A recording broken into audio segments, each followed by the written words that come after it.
जैसा कि दोस्तों आप लोगों को पता है 18 फरवरी के दिन आप लोगों का मैथ का बिहार बोर्ड क्लास 10 का पेपर होने वाला है और आप लोगों को मैथ में बहुत ज़्यादा परेशानी हो रही है। मैथ अच्छे से समझ में नहीं आ रहा है, ऑब्जेक्टिव क्वेश्चन बन नहीं रहा है, समझ आ रहा है तो उसका आंसर नहीं मिल रहा है, ये सब प्रॉब्लम आ रहा है। तो आप लोग बिल्कुल टेंशन मत लीजिए। मैथ में दोस्तों आपको पास ही नहीं बल्कि 80+ नंबर दिलवा दूंगा, बस मेरा कहना मान लेना।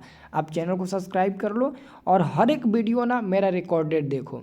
रिकॉर्डेड मेरा वीडियो देख कर ना 457 नंबर लड़का ला लेता है, आप यकीन नहीं करेंगे। बाबू हम आपको इसमें जितना भी क्वेश्चन बताएंगे ना वो प्रथम पाली और द्वितीय पाली दोनों के लिए क्वेश्चन रहेगा और सेम टू सेम क्वेश्चन पूछेगा।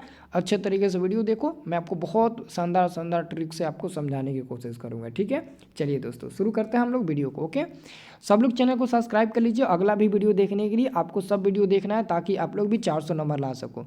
पहला number first of all question है कि साइन आपका 54 डिग्री है, माइनस में कॉस 36 डिग्री है, इसका मान आपको ज्ञात करना है। तो देखिए आपको सबसे पहले क्या करना है, ये इधर का डिग्री और इधर का डिग्री दोनों को जोड़ना है, यानी कि 54 डिग्री और 36 डिग्री इनको जोड़िए। अगर ये जोड़ने पर दोस्तों 90 डिग्री मिल जाता है और बीच में यहाँ पर माइनस है तो आंसर 0 मिल जाएगा। ये दोस्तों ट्रिक होता है, दोनों डिग्री को जोड़ो, अगर 90 मिल गया और बीच में माइनस है तो इसका आंसर 0 मिल जाएगा। सॉल्व करने की ज़रूरत नहीं है, ये ट्रिक से होता है, आप इसे याद रखना। और भी क्वेश्चन का इसका आंसर ट्रिक से ऐसे ही 0 खोजना, आपका आंसर 0 ही मिलेगा। ओके, अगला क्वेश्चन हमारे पास है समांतर श्रेणी 54, 51, 48, 45 का 10वां पद निकालें। 10वां पद निकालने के लिए सबसे पहले यहाँ से हम लोग ए का मान निकालेंगे। ए का मान पहला हो जाता है 54। डी का दोस्तों मान निकालेंगे, दूसरा में से पहला 54 घटाएंगे तो -3 मिल जाएगा। ठीक है, -3 मिल जाएगा। और कहा रहा है कि 10वां पद, तो 10वां पद होता है a+9d। 10वां पद को a+9d बोलते हैं, है ना। तो ए का मान आपका 54 है, प्लस में 9 गुने डी का मान -3 है, तो 54 हो जाएगा, प्लस माइनस माइनस 9 3 27 हो जाएगा। ठीक है, अब 54 में से 27 घटेगा तो 27 मिल जाएगा। तो फाइनल आंसर क्या मिलेगा, प्लस में 27, ऑप्शन नंबर ए होगा। माइनस में 27 नहीं होगा, प्लस में 27 होगा, देख लीजिए। ठीक है, अगला दोस्तों हमारे पास क्वेश्चन है तीसरा नंबर, बिंदु 2√3 कमा माइनस में √2 किस पाद में स्थित है। दोस्तों यहाँ पर अंक नहीं देखना है कि क्या अंक दिया है, रूट में है कि रूट में नहीं है, आप अंक को गोली मारो, अंक को नहीं देखना है। आप ये देखो 2√2 के पीछे पहले क्या छुपा हुआ है, मतलब ये जो 2√2 है इसके पहले अगर माइनस नहीं दिख रहा है तो मतलब कि प्लस ज़रूर होगा, माइनस नहीं दिख रहा है तो मतलब कि प्लस ज़रूर होगा। तो देखो 2√3 के पीछे आपका प्लस छुपा हुआ है तो प्लस होगा, फिर कमा, √2 के पीछे क्या पहले का है तो माइनस है तो माइनस हो जाएगा। तो बस आपको चिन्ह देखना है। तो प्लस माइनस कौन से चतुर्थांश में होता है दोस्तों, तो प्लस जो माइनस होता है वो चतुर्थांश में होता है। ऑप्शन हमारा आपका डी नंबर बिल्कुल सही जवाब मिल जाएगा। ठीक है, अगला दोस्तों हमारे पास क्वेश्चन आता है, किसी पूर्णांक m के लिए सम संख्या का रूप बताना है। किसी पूर्णांक m के लिए सम संख्या का रूप, देखो सबसे आसान मैं तरीका आपको बताऊं, यानी कि m का मान दोस्तों अगर आप यहाँ पर 1 रखिएगा तो 2 एकम 2 और 1 जोड़िएगा तो 3 मिल जाएगा। 3 आपका सम संख्या नहीं है विषम में, इसलिए ऑप्शन ये गलत हो जाएगा। आप डी नंबर में अगर m के जगह पे 1 रखिएगा तो 2 एकम 2 और 2 में से 1 हटाइएगा 1 मिलेगा, और 1 भी दोस्तों आपका सम नहीं है विषम में, ये भी रॉन्ग है। अगर यहाँ पर आप m के जगह पे 1 रखेंगे तो 1 को 2 को जोड़िएगा 3 को मिलेगा, 3 भी सम नहीं है तो रॉन्ग हो जाएगा। अगर m के जगह पर 2 रखिएगा यहाँ पर c नंबर में तो 2 मिल जाएगा। अब फिर यहाँ पर 2 रखिएगा तो 2 दूने का 4 मिल जाएगा, 3 रखिए 3 दूना का 6 मिल जाएगा, तो 2 4 6 ये क्या है, तो सम संख्या है। तो सर यही आंसर हो जाएगा, यही आंसर हो जाएगा, बिल्कुल सही जवाब हो जाएगा, है ना। चलिए अगला सर क्वेश्चन देखिए, अगला क्वेश्चन है, यदि समांतर श्रेणी का छठा और 12वां पद इतना है तो पहला पद क्या होगा। छठवां पद मतलब कि 6वां पद a+5d, छठवां पद को a+5d बोलते हैं और a+5d बराबर आपका 13 दिया है, समीकरण नंबर 1। और कह रहा है कि 12वां पद को a+11d बोलेंगे, बराबर में ये हमारा 25 है तो 25 हो जाएगा। अब देखो ये दोनों प्लस प्लस है तो यहाँ पर हम लोग क्या लिखेंगे, घटाने पर लिखेंगे, ये आपको रूल पता होगा, घटाने पर, है ना। तो ये माइनस हो जाएगा, ये माइनस हो जाएगा, ये भी माइनस हो जाएगा, है ना, दोनों माइनस हो जाएगा। तो ये माइनस से माइनस कट जाएगा, 5d में से -11d घटेगा तो माइनस में 6d बचेगा, बराबर में 13 में से -25 जाएगा, -12 बचेगा, माइनस से माइनस कट जाएगा, 6 से ये 12 कट जाएगा 2 बार में, तो डी का मान क्या मिल जाएगा आपका 2 मिल जाएगा। लेकिन आपको पहला पद निकालना है, मतलब कि ए का मान निकालना है। तो डी का मान समीकरण 1 में रख दो, डी का मान समीकरण 1 में रखो। तो यही हमारा समीकरण 1 है, इसमें ही हम लोग डी का मान रखते हैं। तो हम डी का मान रखेंगे ए प्लस 5 गुणे डी का मान हम लोग 2 रखते हैं और बराबर में 13। तो ए बराबर में 13 और 2 5 10 जाकर इधर घट जाएगा। तो 13 में से 10 गया 3 मिलेगा, यानी कि ए का मान क्या मिलेगा 3 मिलेगा। कॉपी पर भी सॉल्व करके इसको देख लो, बनाओ। जब तक बनाओगे नहीं तब तक कैसे रिवीजन होगा और कैसे हम लोग एग्जाम में भी टिक लगा पाएंगे। इसलिए दोस्तों इसका आंसर 3 हो जाएगा। अगला हमारे पास क्वेश्चन है कौशिक 45 डिग्री का मान। दोस्तों कौशिक 45 डिग्री का मान जो होता है ना वो रूट में 2 होता है। ऑप्शन नंबर सी हो जाएगा, ये आपको याद करने की ज़रूरत है। अगला हमारे पास क्वेश्चन है a1/a2 बराबर नहीं है b1/b2, तो ऐसे स्थिति में रेखीय समीकरण का युग्म संगत होता है। ऑप्शन नंबर ए सही जवाब मिल जाएगा। संगत यानी कि प्रतिच्छेदी होगा, उसका एक हल होगा। अगला क्वेश्चन है त्रिघात बहुपद का व्यापक रूप। दोस्तों त्रिघात बहुपद का व्यापक रूप जहाँ भी x के पावर 3 दिख रहा होगा वही सही उत्तर हो जाएगा, यानी कि ax³ प्लस bx² प्लस में cx प्लस में d, यही होता है त्रिघात बहुपद का व्यापक रूप। अगला आपके पास क्वेश्चन है दोस्तों, ध्यान से देखिएगा। अगला हमारे पास क्वेश्चन आता है 9 नंबर। ये प्रश्न आपका है कि यदि अल्फा कमा बीटा द्विघात बहुपद fx = x² माइनस में 5x प्लस में 7 के मूल हो तो 1/अल्फा प्लस 1/बीटा। देखिए यहाँ से a का मान निकालिएगा तो सर यहाँ पर कुछ नहीं है तो 1 मिल जाएगा। b का मान निकालिएगा तो यहाँ पर आपका माइनस में 5 मिल जाएगा और c का मान निकालिएगा तो यहाँ पर आपका 7 मिल जाएगा, है ना। तो a b c का हमने मान निकाल लिया। और ये जो आपको दिख रहा है ना फार्मूला 1/अल्फा प्लस 1/बीटा प्लस में, इसका दोस्तों डायरेक्ट फार्मूला होता है माइनस में b/c, आपको याद रखना है। तो बी में माइनस है तो माइनस, और बी का मान ऑलरेडी हमने -5 निकाला है तो -5, और ब्रैकेट में आपका सी का मान क्या है 7 है तो 7, माइनस माइनस प्लस में 5 और बटे में 7, तो 5/7 प्लस में ऑप्शन नंबर बी वाला सही जवाब मिल जाएगा, है ना। ध्यान से देखिएगा, प्लस में 5/7 मिलेगा और इसका डायरेक्ट फार्मूला -b/c होता है। यह हमने लिखवाया था और नहीं लिखवाया होगा तो आज आप लोग जान जाएंगे। अगला क्वेश्चन है पाइथागोरस प्रमेय का संबंध होता है। तो पाइथागोरस प्रमेय का संबंध दोस्तों समकोण त्रिभुज से होता है। ऑप्शन नंबर ए सही जवाब मिल जाएगा। अगला क्वेश्चन है sin 90 - थीटा। दोस्तों sin 90 - थीटा cos थीटा का बराबर होता है। ऑप्शन नंबर सी सही जवाब मिल जाएगा। अगला हमारे पास क्वेश्चन आता है समकोण समद्विबाहु त्रिभुज ABC में कोण C = 90 डिग्री, तो AB की लंबाई क्या होगा। तो AB की लंबाई क्या होगा दोस्तों, AB की लंबाई जो है ना, देखो AB जो होता है ना, AB कोण C पर 90 डिग्री है ना, कोण C पर 90 डिग्री है तो आपका हो जाएगा 2AC के स्क्वायर होता है, AB² बराबर, है ना। तो अगर AB पर से स्क्वायर हटाएंगे ना तो अब रूट में 2 और AC मिलेगा, रूट में 2AC। देखो ये 6 नहीं है, गलती से 6 यहाँ पर आ चुका है। ऑप्शन में सी सही जवाब मिल जाएगा। ये वाला आपका ऑप्शन सही होगा, AB बराबर रूट में 2 और रूट से बाहर AC, ये वाला आपका आंसर सही हो जाएगा। ये दोस्तों हम लोग सिद्ध भी किए हैं ऑलरेडी, हम आपको बताए हैं सिद्ध भी करके, है ना। अगला क्वेश्चन हमारे पास है, देखो आपके पास 2 बिंदु है, बिंदु A 4,5 तथा बिंदु B दिया है 6,5 को मिलाने वाली रेखाखंड का मध्य बिंदु।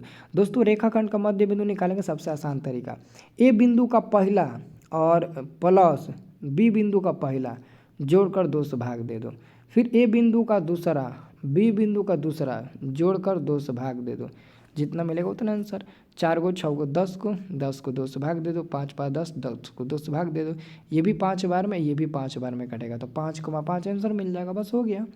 अगला क्वेश्चन हमारे पास है दोस्तों, ध्यान से देखिएगा। 14 नंबर आपका प्रश्न क्या कहता है दोस्तों, 14 नंबर प्रश्न कहता है यदि √3 कौशिक थीटा बराबर 2 हो तो थीटा का मान क्या होगा। तो फर्स्ट ऑफ ऑल आपको यहाँ से कौशिक थीटा का मान निकाल लेना है।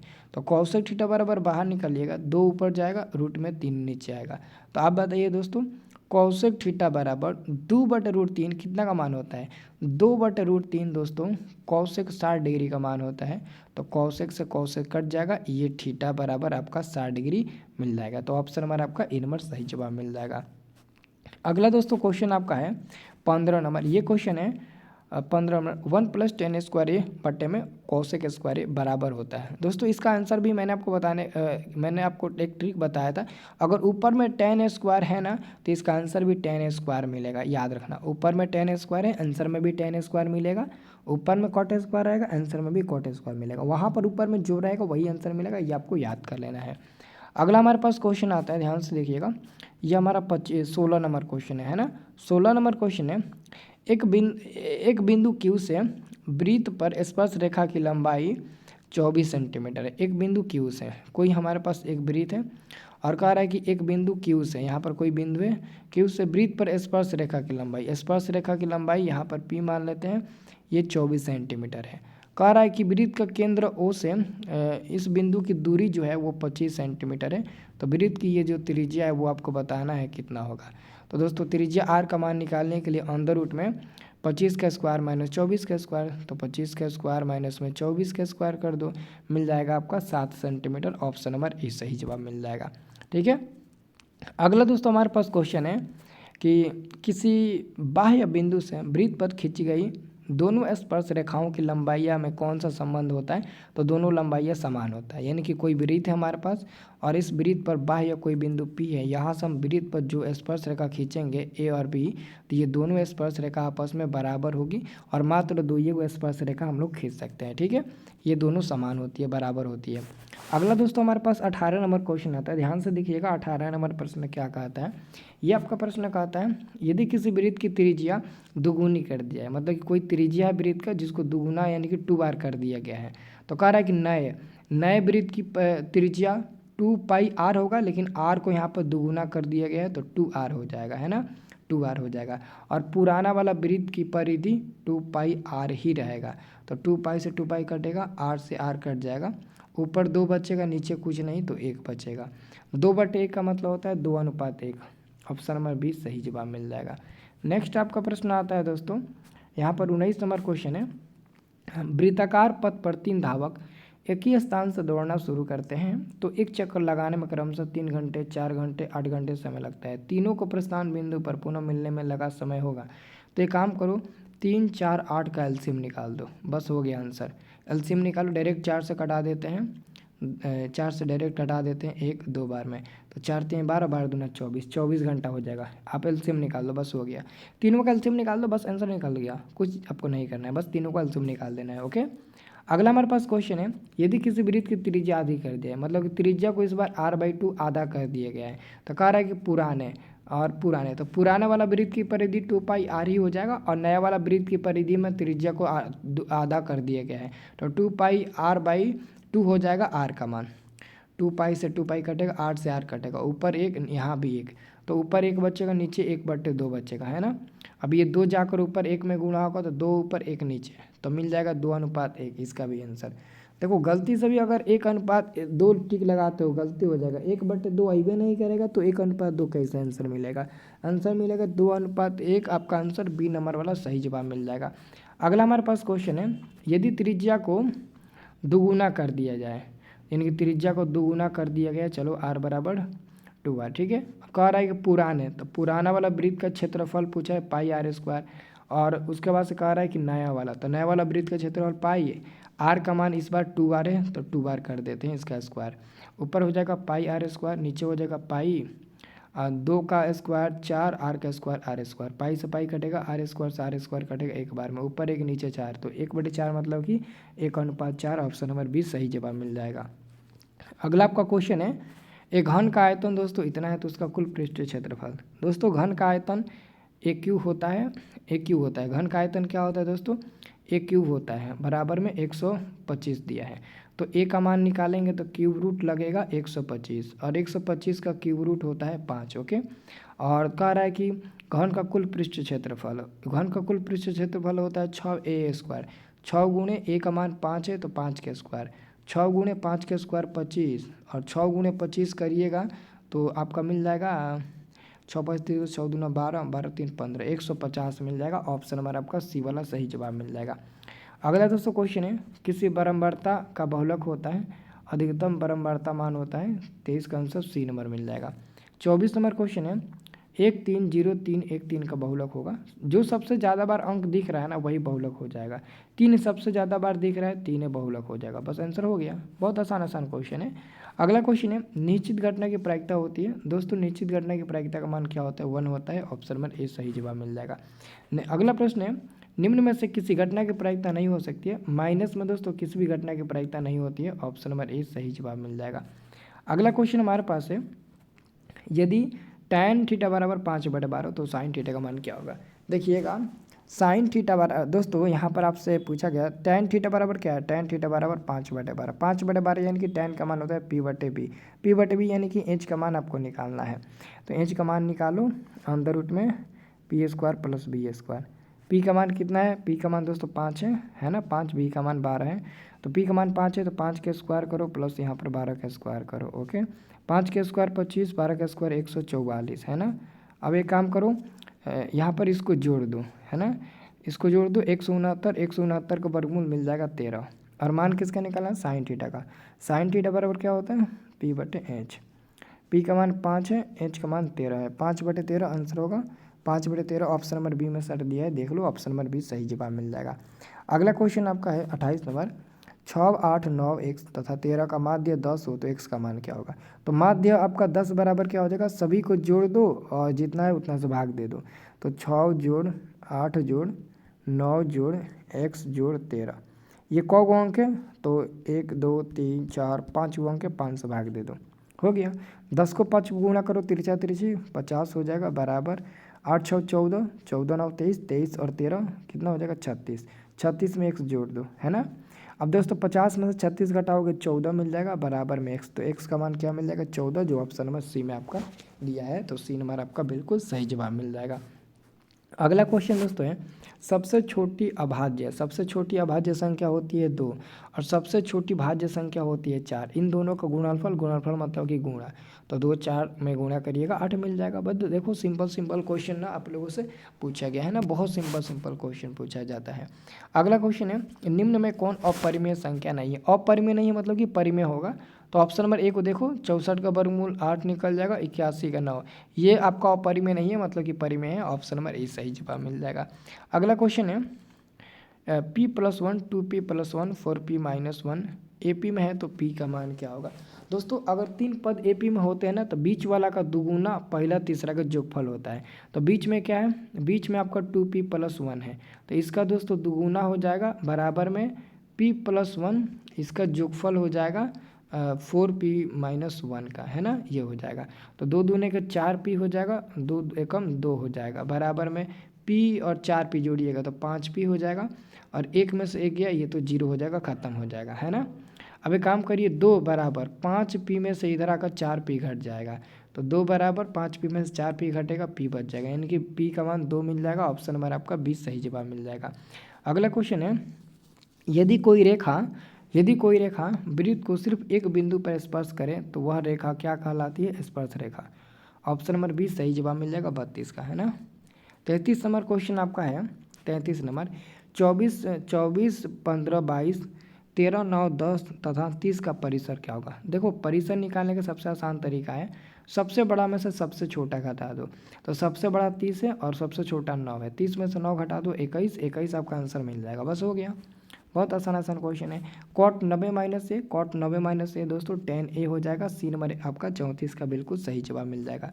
अगला क्वेश्चन है, दो त्रिभुज समरूप होते हैं यदि उनके संगत कोण और उनकी संगत भुजाओं एक ही अनुपात में हो, ठीक है ना। संगत भुजाएं एक ही अनुपात नहीं, उनके संगत कोण बराबर हो, ठीक है ना। संगत कोण समरूप बराबर होते हैं, हाँ दोनों हो जाएगा। ऑप्शन नंबर ए बी दोनों हो जाएगा, सी नंबर सही जवाब मिल जाएगा। ओके चलिए अगला क्वेश्चन है, 3 - √3 दोस्तों 3 - √3 ये हमारा एक अपरिमेय संख्या हो जाएगा। ऑप्शन नंबर 20 सही जवाब मिल जाएगा। अगला क्वेश्चन है, देखो 11.2354 पर बार का चिन्ह दिया गया। देखो अगर बार का चिन्ह लग गया किसी भी अंक के ऊपर, ये हमारा एक परिमेय संख्या बन जाता है, इसकी लिमिट सीमा लग जाती है, ये परिमेय संख्या बन जाएगा। ओके अगला क्वेश्चन है, 5.2333 और बाकी डैश डैश डैश। दोस्तों डैश डैश डैश का मतलब हुआ अनंत, इनफाइनाइट, उसका कोई अस्तित्व नहीं होता है, वो अनंत तक जाएगा। तो ये से दोस्तों को हम लोग अपरिमेय संख्या मानते हैं। ऑप्शन नंबर सी हो जाएगा अपरिमेय संख्या। अगला क्वेश्चन 1/√7, 1/√7 भी दोस्तों अपरिमेय संख्या होगा। ऑप्शन नंबर 20 सही जवाब मिल जाएगा। अगला क्वेश्चन आपका है, यदि यदि भाज्य ए और भाजक बी के लिए a बराबर BQ + R में R के लिए कौन सा संबंध सही होता है। तो ऑप्शन नंबर आपका सी नंबर हो जाएगा, R का मान 0 है, 0 से बड़ा और इधर b से छोटा। अगला क्वेश्चन है, एक द्विघात बहुपद के मूलों का योगफल और गुणनफल, यानी कि अल्फा + बीटा बराबर 2, अल्फा × बीटा बराबर -15 है ना, कितना है -15 है, ठीक है। कह रहा है कि द्विघात बहुपद का सूत्र होता है एक्स स्क्वायर माइनस में प्लस में अल्फा प्लस बीटा इंटू में एक्स और प्लस में अल्फा इंटू बीटा। तो एक्स स्क्वायर माइनस में अल्फा प्लस बीटा का मान 2 है तो 2x और ये माइनस में 15 हो जाएगा। माइनस में ऑप्शन नंबर आपका डी वाला सही जवाब मिल जाएगा। अगला दोस्तों आपका क्वेश्चन है 42 नंबर, ध्यान से देखिएगा। 42 नंबर क्वेश्चन, निम्न में कौन बहुपद नहीं है? ऑप्शन नंबर सी बहुपद में नहीं है, क्योंकि बहुपद दोस्तों बहुपद में चर मान बाटा में नहीं रहता, इसलिए सी नंबर आपका सही जवाब मिल जाएगा। अगला हमारे पास क्वेश्चन, एक घात वाला बहुपद क्या कहलाता है? एक घात वाला बहुपद को रैखिक बहुपद कहते हैं, सी नंबर सही जवाब मिल जाएगा। अगला क्वेश्चन है निम्नलिखित में कौन बहुपद नहीं है? ऑप्शन नंबर सी, क्योंकि चार मान बाटा में आ चुका है, बहुपद नहीं होगा। अगला क्वेश्चन, एक्स स्क्वायर माइनस में 5x प्लस में 6 के शून्य क्या होगा? इसका शून्य आपको बताना है। इसका शून्य 2,3 हो जाएगा, सॉल्व कर लीजिए आप लोग, ठीक है ना। बस दोस्तों इतना ही क्वेश्चन था। ये 45 क्वेश्चन बहुत ही वीवीआई था। आप इस क्वेश्चन को अच्छे तरीके से एकदम याद कर लीजिएगा, ठीक है ना। और चैनल को सब्सक्राइब आप लोग कर लीजिएगा बाबू।